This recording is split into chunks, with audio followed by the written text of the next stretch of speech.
പവിത്രത്തിൻ്റെ ഒരു അപ്കമിങ് എപ്പിസോഡിലേക്ക് എല്ലാവർക്കും സ്വാഗതം. കിച്ചണിലേക്കുള്ള കുറച്ച് സാധനങ്ങൾ വാങ്ങിക്കാനായി വേദ ഷോപ്പിലെത്തുന്നുണ്ട്. എന്താ ചേട്ടാ, സാധനങ്ങൾക്കൊക്കെ നല്ല വിലയാണല്ലോ. ഞങ്ങളുടെ വീടിനടുത്തും ഷോപ്പൊക്കെയുണ്ട്, പക്ഷേ വില കുറച്ച് സാധനങ്ങൾ വാങ്ങിക്കാലോ എന്ന് വിചാരിച്ചാണ് ഇത്രയും ദൂരം വന്നത് എന്നൊക്കെ പറഞ്ഞുകൊണ്ട് വേദ സാധനങ്ങൾ വാങ്ങിക്കുന്നുണ്ട്. റോഡിലൂടെ പോകുന്ന വിക്രം പെട്ടെന്നാണ് സാധനങ്ങൾ വാങ്ങിച്ചുകൊണ്ടിരിക്കുന്ന വേദയെ കാണുന്നത്. വിക്രം ചിരിച്ചുകൊണ്ട് പെട്ടെന്ന് തന്നെ ബൈക്ക് ഒരു സൈഡിലേക്ക് നിർത്തിക്കൊണ്ട് വേദയുടെ അടുത്തേക്ക് വരുന്നുണ്ട്. നീ എന്താ വിക്രം ഇവിടെ? അതെന്താ, എനിക്കിവിടെ വന്നുകൂടെ? അല്ല, നീ എന്താ ഈ നേരത്തെ ഇവിടെ എന്നാണ് ഞാൻ ചോദിച്ചത്. അത് ഞാൻ വീട്ടിലേക്ക് പോകുന്ന വഴിയാ. എന്തായാലും ഇനി നമുക്ക് ഒപ്പം പോവാം എന്ന് പറയുന്നുണ്ട്. അങ്ങനെ സാധനങ്ങളൊക്കെ വാങ്ങിച്ചുകൊണ്ട് അതിനുള്ള എത്ര ക്യാഷായെന്ന് ചോദിച്ചുകൊണ്ട് പൈസ എടുക്കുന്നുണ്ട് വേദ. പക്ഷേ ഷോപ്പിലെ ചേട്ടൻ വേണ്ട, നിങ്ങൾ പൈസ തരേണ്ടതില്ല, സാധനങ്ങൾ എടുത്തു കൊണ്ടുപോയിക്കോളൂ എന്ന് പറയാണ്. ഇത് കേട്ട് വേദ പറയുന്നുണ്ട്, അതെന്താ ചേട്ടാ അങ്ങനെ ഒരു സംസാരം? നിങ്ങളെന്താ ഇത് വിൽക്കാനല്ലേ ഇവിടെ ഇരിക്കുന്നത്? എന്താ ക്യാഷ് വേണ്ടെന്ന് പറയുന്നത് എന്ന് ചോദിക്കുന്ന സമയത്ത്, അല്ല, നിങ്ങൾ വിക്രമിൻ്റെ ഭാര്യയാണെന്ന് എനിക്ക് അറിയില്ലായിരുന്നു. വിക്രമിൻ്റെ ഭാര്യയുടെ കയ്യിൽ നിന്നും ഞാൻ ക്യാഷ് മേടിക്കുന്നത് ശരിയല്ല എന്ന് പറയുമ്പോൾ വിക്രമിന് പെട്ടെന്ന് എന്തോ ഒരു വിഷമാവുന്നുണ്ട്. പെട്ടെന്ന് തന്നെ എന്നാൽ ഞാൻ ക്യാഷ് തരാം എന്നും പറഞ്ഞുകൊണ്ട് വിക്രം തൻ്റെ പോക്കറ്റിലേക്ക് കൈയിടുന്നുണ്ട്. പക്ഷേ അദ്ദേഹം സമ്മതിക്കുന്നില്ല. തൻ്റെ ഭാര്യയുടെ കയ്യിൽ നിന്നും ഞാൻ ക്യാഷ് വാങ്ങിക്കുന്നില്ല. പിന്നെ വിക്രം, ഞാൻ നിൻ്റെ കയ്യിൽ നിന്നും വാങ്ങിക്കോ, നിങ്ങൾ സാധനം എടുത്തുകൊണ്ട് പോയിക്കോളൂ എന്ന് പറയാണ്. ഇത് നമ്മുടെ വേദയ്ക്ക് ഒട്ടും തന്നെ ഇഷ്ടപ്പെടുന്നില്ല. വേദ പറയുന്നുണ്ട്, ക്യാഷ് വേണ്ടെങ്കിൽ നിങ്ങളുടെ സാധനങ്ങളും എനിക്ക് വേണ്ട, ഞാൻ പോകുന്നു എന്നും പറഞ്ഞുകൊണ്ട് ദേഷ്യത്തോടെ അവിടെ നിന്നും ഇറങ്ങി പോകുന്നുണ്ട്. വിക്രമാണെങ്കിൽ വിറകെ തന്നെ ഓടുന്നുണ്ട്. വേദേ നിൽക്ക് വേദേ, ഞാൻ ബൈക്ക് എടുത്തുകൊണ്ട് വരാം, നീ ബൈക്കും എടുക്കണ്ട ഒന്നും എടുക്കണ്ട, ഞാൻ പോക്കോളാം എന്നും പറഞ്ഞുകൊണ്ട് ദേഷ്യത്തിൽ നടക്കുവാണ്. വിക്രമാണെങ്കിൽ പിറകെ നടന്നുകൊണ്ട് പറയുന്നുണ്ട്, നീ എന്തിനാ വേദ എന്നോട് ദേഷ്യപ്പെടുന്നത്? ഞാൻ എന്ത് ചെയ്തു? ഞാനിപ്പോൾ നീ പറയുന്നത് പോലെ തന്നെയല്ലേ ജീവിക്കുന്നത്. ഒരു അടി പിടിക്കും ഞാൻ പോകുന്നില്ല, നല്ല കുട്ടിയായി നടക്കുക. പക്ഷെ അവരെങ്ങനെ പെരുമാറുന്നതിന് ഞാൻ എന്ത് പിഴച്ചു? അവർക്ക് എന്നോടുള്ള സ്നേഹം കൊണ്ടല്ലേ ക്യാഷ് വേണ്ടെന്ന് പറഞ്ഞത്. ഇത് കേട്ടതും വേദയ്ക്ക് വീണ്ടും ദേഷ്യം വരികയാണ്. അതെ, നിന്നോടുള്ള സ്നേഹം കൊണ്ടല്ല, അവർക്ക് നിന്നോടുള്ള പേടി കൊണ്ടാ ക്യാഷ് വേണ്ടെന്ന് പറഞ്ഞത്. പക്ഷേ അങ്ങനെ ക്യാഷ് മേടിക്കാത്ത ആ മുതൽ കഴിച്ചാൽ എനിക്ക് ദഹിക്കത്തില്ല എന്ന് പറയുന്നുണ്ട്. എന്നാൽ വിക്രം പറയുന്നുണ്ട്, സോറി, ഞാൻ ഒന്നും ചെയ്തില്ല, ഞാനെല്ലാം നിർത്തിയില്ലേ, വീണ്ടും അവരങ്ങനെ ചെയ്യുന്നതിന് ഞാൻ എന്ത് ചെയ്യാനാ? ഞാൻ പറയുന്നതൊന്ന് മനസ്സിലാക്ക്, ഞാൻ വണ്ടി എടുത്തുകൊണ്ട് വരാം, നമുക്ക് അതിൽ പോവാം എന്ന് പറയുമ്പോൾ നമ്മുടെ വിക്രമിൻ്റെ ഈ ദയനീയാവസ്ഥ കണ്ട് വേദ സമ്മതിക്കുന്നുണ്ട്. ചെല്ല്, നീ വണ്ടി എടുത്തുകൊണ്ട് വാ. അപ്പോൾ നമുക്ക് സാധനങ്ങൾ വാങ്ങിക്കാൻ ഇനി എന്താ ചെയ്യുക വേദ എന്ന് ചോദിക്കുമ്പോൾ, ശരി, നമുക്ക് പോകുന്ന വഴിക്ക് ഏതെങ്കിലും സൂപ്പർ മാർക്കറ്റിൽ കയറാം. പിന്നെ ഇപ്പോഴത്തെ പോലെ നീ എൻ്റെ പിറകെ വന്നേക്കരുത്, വേറെ എവിടെയെങ്കിലും മാറി നിന്നോളണം, ഞാൻ സാധനങ്ങൾ മേടിച്ച് വണ്ടിയുടെ അടുത്തേക്ക് അങ്ങ് വന്നോളാം. ശരി വേദേ എന്നും പറഞ്ഞുകൊണ്ട് രണ്ടുപേരും വീട്ടിലേക്ക് പോകുന്നുണ്ട്. വേദ വരുന്നതും കാത്ത് നമ്മുടെ ശ്രീചേച്ചി ഇങ്ങനെ നോക്കി നിൽക്കുവാണ്. വേദയെ കണ്ടതും ശ്രീചേച്ചി വേഗം ഓടി വരുന്നുണ്ട്. എന്താ ചേച്ചി എന്ന് വേദ ചോദിക്കുന്നുണ്ട്. അല്ല വേദേ, ഇന്നലെ ഒരു സംഭവം ഉണ്ടായി. ഞാൻ ഇനി മുതൽ ജോലിക്ക് പോകുന്നില്ലെന്ന് വിവരം ഞാൻ അച്ഛനോടും അമ്മയോടും ചേട്ടനോടും എല്ലാവരോടും പറഞ്ഞു. പക്ഷേ അച്ഛൻ അത്രയ്ക്ക് ഇഷ്ടപ്പെട്ടില്ല. അച്ഛൻ എന്നോട് ദേഷ്യപ്പെട്ടു. എന്തിനാ? അച്ഛൻ മാത്രമല്ല, എൻ്റെ വിശ്വേട്ടനുണ്ടല്ലോ, അദ്ദേഹം എന്നോടൊപ്പം നിൽക്കുമെന്നാണ് ഞാൻ വിചാരിച്ചത്. പക്ഷെ അദ്ദേഹം പോലും എന്നോടൊപ്പം നിന്നില്ല. അതാണ് എനിക്ക് ഒരുപാട് വിഷമായതെന്ന് പറയുന്നു. എന്നാൽ അച്ഛൻ വഴക്ക് പറഞ്ഞു എന്ന് പറഞ്ഞത് കേട്ട് നമ്മുടെ വേദയ്ക്ക് അതങ്ങ് വിശ്വസിക്കാൻ പറ്റുന്നില്ല. വേദ പറയുന്നുണ്ട്, അതെ, വിശ്വേട്ടൻ പറഞ്ഞത് പോട്ടെ, പക്ഷേ എത്ര അറിവുള്ള നമ്മുടെ അച്ഛൻ അങ്ങനെയൊക്കെ സംസാരിച്ചോ ചേച്ചി എന്നിങ്ങനെ ചോദിക്കുമ്പോൾ, അതെ വേദേ, എനിക്ക് അതാണ് ഒരുപാട് വിഷമമായത്. എനിക്ക് ഈ ജോലിക്ക് ഇനി ഒരിക്കലും പോകാൻ പറ്റത്തില്ല. എനിക്കും വിഷമമുണ്ട്. എനിക്ക് ജോലി കിട്ടിയപ്പോൾ വീട്ടിലെല്ലാവരും സന്തോഷിച്ചതാ. വീട്ടിലെ പ്രശ്നങ്ങളെല്ലാം തീരുമെന്നും വിചാരിച്ചു. ഇനി എന്ത് ചെയ്യും വേദേ എന്നിങ്ങനെ ചോദിക്കുമ്പോൾ വേദ ഒരു നിമിഷം ഇങ്ങനെ ആലോചിച്ചുകൊണ്ട് പറയുന്നുണ്ട്, ചേച്ചിക്ക് എന്തൊക്കെ തൊഴിലറിയാം? പറ ചേച്ചി എന്നിങ്ങനെ പറയുമ്പോൾ ശ്രീജ ഒരു നിമിഷം ചിന്തിച്ചുകൊണ്ട് പറയുന്നുണ്ട്, വേദേ, എനിക്ക് വീട്ടിൽ നല്ലവണ്ണം പാചകം ചെയ്യാനറിയാം വേദേ. അതല്ല ചേച്ചി, വേറെ എന്തെങ്കിലും ജോലി അറിയാവോ എന്ന് ചോദിച്ചത്. പിന്നെന്താ, ഞാൻ നന്നായി തയ്ക്കും. ഞാൻ വിവാഹത്തിന് മുൻപൊക്കെ വീടിനടുത്തുള്ളവർക്കൊക്കെ ബ്ലൗസ്, കുഞ്ഞുടുപ്പുകൾ എല്ലാം തുന്നിക്കൊടുക്കുമായിരുന്നു. എല്ലാവരും നന്നായിട്ടുണ്ടെന്ന് പറയുമായിരുന്നു വേദേ എന്നിങ്ങനെ പറയുമ്പോൾ, ഓക്കെ ചേച്ചി, അത് തന്നെയാണ് വേണ്ടത്. നമുക്ക് ഒരു തയ്യൽ മെഷീൻ വാങ്ങിക്കൊണ്ട് ഒരു സ്റ്റിച്ചിങ് അങ്ങ് തുടങ്ങാം എന്ന് പറയുമ്പോൾ നമ്മുടെ ശ്രീജ പറയുന്നുണ്ട്, തയ്യൽ മെഷീനോ? അതിനൊക്കെ ഒരുപാട് ക്യാഷ് ആവില്ലേ വേദേ, നമുക്ക് എങ്ങനെ വാങ്ങിക്കാനാ എന്നിങ്ങനെ പറയുമ്പോൾ വേദ പറയുന്നുണ്ട് അതൊക്കെ നമുക്ക് ശരിയാക്കാം. പക്ഷേ എന്ത് തയ്ക്കുമെന്ന് നമ്മൾ തീരുമാനിക്കണം. എല്ലാവരും എപ്പോഴും ഉപയോഗിക്കുന്ന സാധനങ്ങളായിരിക്കണം നമ്മൾ തയ്ച്ച് വിൽക്കേണ്ടത്. ഞാൻ ഡിസൈൻ ചെയ്യും, ചേച്ചി അടിക്കണം, തയ്ക്കണം. പെട്ടെന്നാണ് വേദക്കൊരു ഐഡിയ തോന്നുന്നത്. ചേച്ചി നമുക്ക് നല്ല മോഡൽ നൈറ്റികൾ തയ്ക്കാം ഫസ്റ്റ്, എന്നിട്ട് വീടിന് 4 പുറമുള്ള വ്യക്തികൾക്കെല്ലാം വിൽക്കാം. എന്നിട്ട് അവർക്കെല്ലാം ഇഷ്ടപ്പെടു തുടങ്ങുമ്പോൾ പതുക്കെ പതുക്കെ നമുക്ക് വലിയ വലിയ ഷോപ്പുകളിൽ നിന്നൊക്കെ ഓർഡർ കിട്ടി തുടങ്ങും. അങ്ങനെ നമുക്ക് വിജയിക്കാം. അങ്ങനെ ചെയ്തു തുടങ്ങിയാലോ എന്നിങ്ങനെ പറയുമ്പോൾ നമ്മുടെ ശ്രീജയും അതിനോടൊപ്പം വേദയുടെ അഭിപ്രായത്തോടൊപ്പം നിൽക്കുന്നുണ്ട്. ഒരു ദിവസം വൈകുന്നേരം ഒരു കുട്ടി സ്കൂൾ വിട്ടിങ്ങനെ ഒരു പെൺകുട്ടി ഇങ്ങനെ റോഡിലൂടെ നടന്നു പോകുന്നുണ്ട്. അവൾ 4 പുറം നടക്കുന്നതൊന്നും അറിയുന്നില്ല. ഫോണിലോട്ട് നോക്കിക്കൊണ്ടാണ് നടപ്പ്.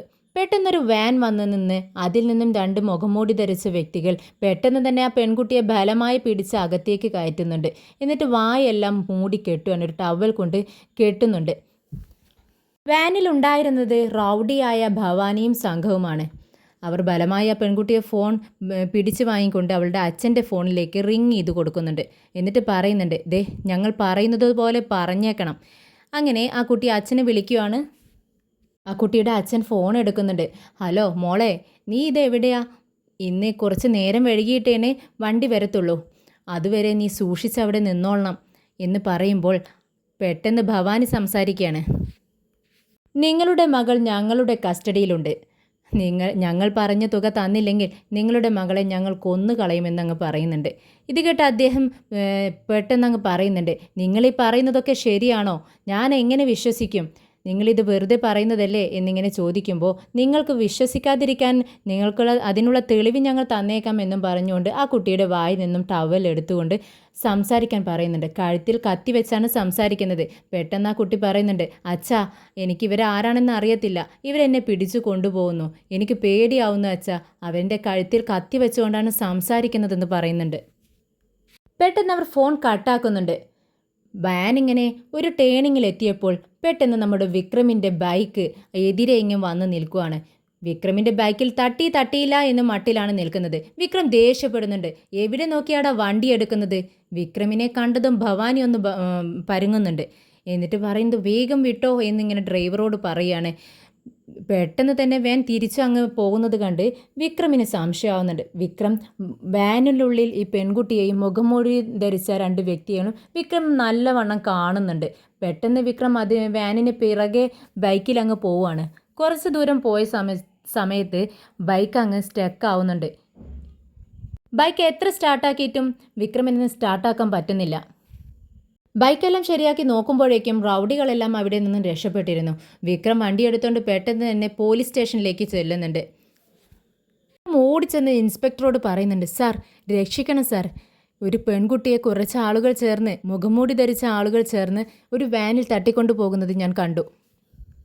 ഒരു സ്കൂൾ കുട്ടിയാണ്, ഒരു +2 പഠിക്കുന്ന കുട്ടിയായിരിക്കും സാർ, പെട്ടെന്ന് രക്ഷിക്കണം സാർ എന്ന് പറയുമ്പോൾ അദ്ദേഹം പൊട്ടിച്ചിരിക്കുന്നുണ്ട്. എന്നും നിനക്കെതിരായുള്ള പരാതിയുമായിട്ടാണ് എല്ലാവരും ഇവിടെ വരാറ്, ഇന്ന് നീ മറ്റൊരു പരാതിയുമായിട്ട് വന്നിരിക്കുന്നോ എന്നും ചോദിച്ചുകൊണ്ടാണ് പൊട്ടിച്ചിരിക്കുന്നത്. എന്നാൽ ഇത് കേട്ട് വിക്രം പറയുന്നുണ്ട്, സാർ ഇത് തമാശയല്ല, ഞാൻ പറയുന്നത് സത്യമാണ്. ഒരു കുട്ടിയുടെ ജീവൻ വെച്ചാണ് നിങ്ങൾ കളിക്കുന്നത്, അതും ഒരു പെൺകുട്ടിയാണ് സാർ, എത്രയും പെട്ടെന്ന് അവരെ രക്ഷിക്കണം. എന്തായാലും പെട്ടെന്ന് തന്നെ ഹൈവേയിൽ ഒരു ചെക്കിങ് നടത്തിയാൽ അവരെ പിടിക്കാൻ പറ്റും സാർ, പ്ലീസ് സാർ എന്ന് കെഞ്ചുന്നുണ്ട് വിക്രം. പക്ഷേ ഇൻസ്പെക്ടർ സാർ ഇതൊന്നും കേൾക്കുന്നില്ല. വിക്രം പറയുന്നതൊന്നും ചെവിക്കൊള്ളുന്നില്ല. വിക്രമിനെ നോക്കിക്കൊണ്ട് പരിഹസിക്കുന്നുണ്ട്. എന്നിട്ട് പറയുന്നുണ്ട്, എടാ ഇത് അങ്ങനെ നിനക്കെങ്ങനെ മനസ്സിലായതൊരു +2 പഠിക്കുന്ന പെൺകുട്ടിയാണെന്ന്? ഇതിൽ നിന്നും എനിക്ക് മനസ്സിലാക്കാമല്ലോ ഇതിന് പിറകിലെല്ലാം നീ തന്നെയാണെന്ന്. ഇത് കേട്ട് വിക്രം പറയുന്നുണ്ട്, സാർ അങ്ങനെ സംശയിക്കരുത്, എനിക്ക് ബുദ്ധിയുണ്ട്. ഒരു സ്കൂൾ യൂണിഫോം ഇട്ട കുട്ടിയാണ്, ആ കുട്ടിയെ കണ്ടാൽ നമുക്ക് ഏകദേശം പ്രായമറിയാം, അതുകൊണ്ടാണ് ഞാൻ അങ്ങനെ പറയുന്നത്. സാർ പ്ലീസ് പെട്ടെന്ന് രക്ഷിക്കണമെന്ന് പറയുമ്പോൾ അദ്ദേഹം പറയുന്നുണ്ട്, അതെ ഇതിനെല്ലാം പിറകിൽ നീ തന്നെയാണ്. കോൺസ്റ്റബിൾ ഇവനെ പിടിച്ച് അകത്തിടുമെന്ന് പറയുന്നു. അങ്ങനെ കോൺസ്റ്റബിൾ വന്ന് വിക്രമിനെ പിടിച്ചു വരിക്കുന്നുണ്ട്. പെട്ടെന്നാണ് അവിടേക്ക് ശ്രീനിവാസൻ സാർ കയറി വരുന്നത്. വിക്രം അദ്ദേഹത്തോട് പറയുന്നുണ്ട്, സാർ ഒരു സ്കൂൾ കുട്ടിയെ കുറച്ച് പേർ ചേർന്ന് പിടിച്ചു പോകുന്നത് ഞാൻ എൻ്റെ കണ്ണുകൊണ്ട് കണ്ടു സർ. ആ വിവരം പറയാൻ വേണ്ടിയാണ് ഞാനിവിടെ വന്നത്. പക്ഷേ ഇവർ അത് വിശ്വസിക്കുന്നില്ല സർ എന്നിങ്ങനെ പരാതി പറയുന്നുണ്ട്. ഉടനെ തന്നെ ശ്രീനിവാസൻ സാർ വിക്രമിനോട് പറയുന്നുണ്ട്, ഞാൻ സംസാരിക്കട്ടെ, നീ മിണ്ടാതിരിക്കുക എന്ന് പറയുന്നുണ്ട്. ശ്രീനിവാസൻ സാർ ഇൻസ്പെക്ടറോട് ചോദിക്കുന്നുണ്ട്, എന്താ സാർ ഇത്? വിക്രം ഒരു പരാതിയുമായി വരുമ്പോൾ നിങ്ങൾ പണ്ട് നടന്ന സംഭവം വെച്ച് അവനോട് പ്രതികാരം ചെയ്യുകയാണോ? അതിനുള്ള അവസരമാണോ സാർ ഇത്? ഒരു കുട്ടിയുടെ ജീവൻ വെച്ചല്ലേ നിങ്ങൾ കളിക്കുന്നതെന്ന് ചോദിക്കുന്നുണ്ട്. അങ്ങനെ ഇൻസ്പെക്ടർ പറയുന്നുണ്ട്, നിങ്ങൾ എന്തറിഞ്ഞിട്ടായി പറയുന്നത്? ഇതെല്ലാം ചെയ്തിരിക്കുന്നത് ഇവൻ തന്നെയാണ്. എന്നിട്ട് ഇവിടെ വന്ന് നല്ല പിള്ള ചമയുന്നു. ഞങ്ങൾക്ക് അന്വേഷിക്കണം, അവനെ കൊണ്ട് പോയി അകത്തിടെന്ന് പറയുമ്പോൾ ശ്രീനിവാസൻ സാർ ചോദിക്കുന്നുണ്ട്, അവൻ എന്ത് കുറ്റത്തിനാണ് അകത്ത് കിടക്കേണ്ടത്? എന്തിനാ? ഇതിനെന്തിനെങ്കിലും തെളിവുണ്ടോ?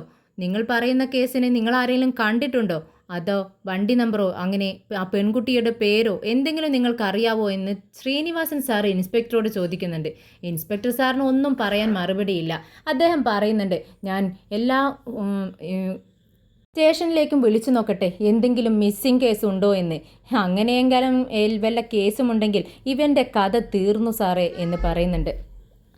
ഒരു സ്റ്റേഷനിലും അങ്ങനെ ഒരു പരാതി കിട്ടിയിട്ടില്ലെന്ന് കേൾക്കുന്ന സമയത്ത് ഇൻസ്പെക്ടർ ആകെ ചമ്മി വിളറിയിരിക്കുകയാണ്. ഇത് കണ്ടിട്ട് നമ്മുടെ ശ്രീനിവാസൻ സാറിന് മനസ്സിലായി കാര്യങ്ങളുടെ കിടപ്പെന്താണെന്ന്. ശ്രീനിവാസൻ സാറ് ചോദിക്കുന്നുണ്ട്, എന്താ സാറേ, എവിടെയെങ്കിലും വല്ല പെറ്റീഷനും കിട്ടിയിട്ടുണ്ടോ? എൻ്റെ വിക്രമിനെ എനിക്ക് കൊണ്ടുപോകാലോ അല്ലേ സാർ എന്നും പറഞ്ഞുകൊണ്ട് വിക്രമിൻ്റെ കയ്യും പിടിച്ചുകൊണ്ട് അവിടെ നിന്നും ഇറങ്ങുന്നുണ്ട് സാറ്. അവർ രണ്ടുപേരും നേരെ ചെല്ലുന്നത് വർക്ക്ഷോപ്പിലേക്കാണ്. ഈ പെൺകുട്ടികളെല്ലാം കടത്തിക്കൊണ്ടു പോകുന്നത് ശ്രീനിവാസൻ സാറിൻ്റെ ജ്യേഷ്ഠൻ്റെ മകൻ ഭവാനിയാണ്. അവനൊരു തല്ലിപ്പൊളി ഗുണ്ടയാണ്. അങ്ങനെ അവനാണ് ഇതിന് പിറകിലെന്ന് ശ്രീനിവാസൻ സാറിനോ വിക്രമിനോ അറിയാൻ കഴിയുന്നില്ല. അവൻ ഉള്ളിലെ കളിക്കുകയാണ്. അങ്ങനെ ഈ വിവരങ്ങളെല്ലാം അറിഞ്ഞ് ഭവാനിയും ഒന്നും അറിയാത്ത മട്ടിൽ അങ്ങ് വർക്ക്ഷോപ്പിലേക്ക് വരുന്നുണ്ട്. നമ്മുടെ വിക്രം പറയുന്നുണ്ട്, സാർ എങ്ങനെയെങ്കിലും ആ പെൺകുട്ടിയെ രക്ഷിക്കണം. എന്നാൽ നമ്മുടെ ശ്രീനിവാസൻ സാർ പറയുന്നുണ്ട്, വിക്രം ഇനി എന്ത് ചെയ്യാനാണ്? എവിടേക്കെങ്കിലും കടത്തി കാണും. എന്തായാലും ഇതിൻ്റെ പിറകിൽ ആരാണെന്ന് ഞാൻ ചിന്തിക്കുന്നത്. എന്തായാലും ഇത് വലിയ വീട്ടിലെ പെൺകുട്ടിയായിരിക്കും. എന്തായാലും നമുക്ക് നോക്കാം, ആരാണിതിന് പിറകിലെന്ന് അറിയണമല്ലോ. നമ്മളറിയാതെ ഇവിടെ ഒരു കളി കളിക്കുന്നവരോ? അതെന്തായാലും നമുക്ക് കണ്ടുപിടിക്കണം എന്ന് പറയുന്നുണ്ട്. എന്നാൽ നമ്മുടെ ഭവാനി ഇതിനെല്ലാം വഴിതിരിച്ച് വിടാൻ നോക്കുകയാണ്. ഭവാനി പറയുന്നുണ്ട് വിക്രമിനോട്, വിക്രം നീ ഇതിലൊന്നും ഇടപെടേണ്ടതില്ല, എല്ലാ കാര്യങ്ങളും ഞാൻ നോക്കിക്കോളാം. നീ ഇതിൽ ഇടപെട്ടാൽ നിൻ്റെ ഭാര്യയ്ക്കത് ഇഷ്ടപ്പെടത്തില്ലല്ലോ, നിനക്കറിയാലോ അവളുടെ സ്വഭാവം എന്ന് പറഞ്ഞുകൊണ്ട് വിക്രമിനെ അങ്ങ് പിറകോട്ട് വലിക്കാനുള്ള പരിപാടിയാണ് ഭവാനിയുടേത്. പക്ഷേ വിക്രം വിട്ടുകൊടുക്കുന്നില്ല. വിക്രം പറയുന്നുണ്ട്, ഇല്ല, ഞാൻ ഇതിൽ നിന്നും പിന്മാറില്ല.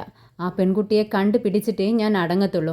വീണ്ടും ഭവാനി പറയുന്നുണ്ട്, ഏയ് വേണ്ട വിക്രം, ഇത് എനിക്ക് വിട്ടേക്ക്, ഞാൻ ചെയ്തോളാം.